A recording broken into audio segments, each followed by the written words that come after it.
Bonjour, voici une petite vidéo pour se former à l'animation d'une réunion d'équipe éducative ou une réunion de parents.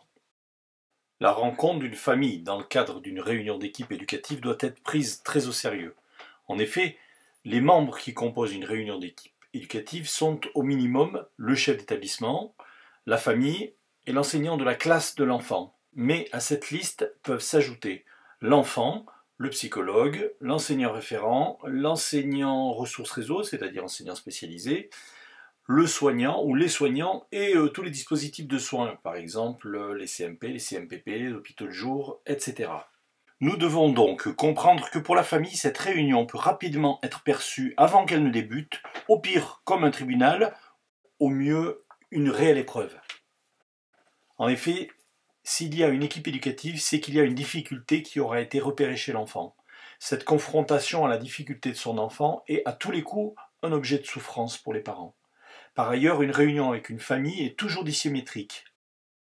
Alors l'enjeu va consister à réduire l'écart réel ou supposé entre les professionnels et la famille pour entrer dans une logique de partenariat et donc d'alliance. Passer d'une vision hiérarchisée à une vision partenariale où chacun va permettre à l'autre de voir l'élève ou l'enfant de la place qu'il occupe sans surplombance, pour employer un mot compliqué. Alors toute l'organisation de la réunion va avoir comme objectif de réduire cet écart. L'idéal pour l'aménagement de l'espace va être de disposer d'une table ronde ou alors pour une rencontre enseignant-famille, on va privilégier cette disposition-là. Pour l'aménagement du temps, il va s'agir là aussi de cadrer en annonçant le début de l'heure, mais il a déjà été donné, et surtout la fin de l'heure, sachant que 1h30 de réunion, c'est souvent bien trop long. Quant à l'organisation, on peut respecter les étapes suivantes. La première sera d'accueillir les partenaires.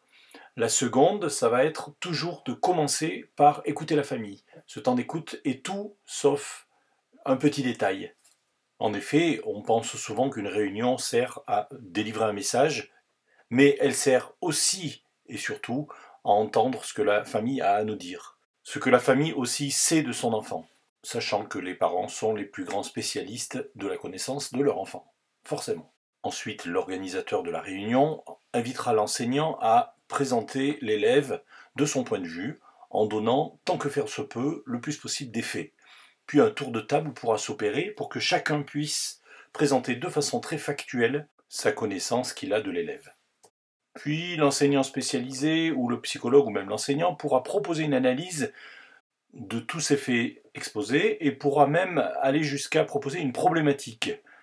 Alors une problématique, ça n'est pas forcément un problème, mais c'est surtout le fonctionnement supposé d'un élève. C'est une hypothèse que l'on fait et qui va permettre à chacune des personnes autour de la table de se focaliser sur un objectif commun. Alors par exemple, une problématique, ça peut être tâcher de faire en sorte que l'élève puisse disposer d'un maximum de sécurité, ou alors qu'il puisse travailler ses liens avec les autres, avec les concepts, etc. À partir de cette problématique, on va pouvoir ensuite faire en sorte que chacun puisse proposer des pistes d'action.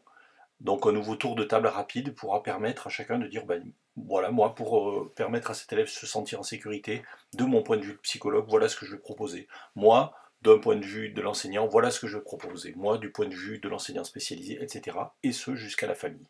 La réunion se termine par un remerciement collectif et par un élément positif. Voilà, merci à vous pour votre écoute.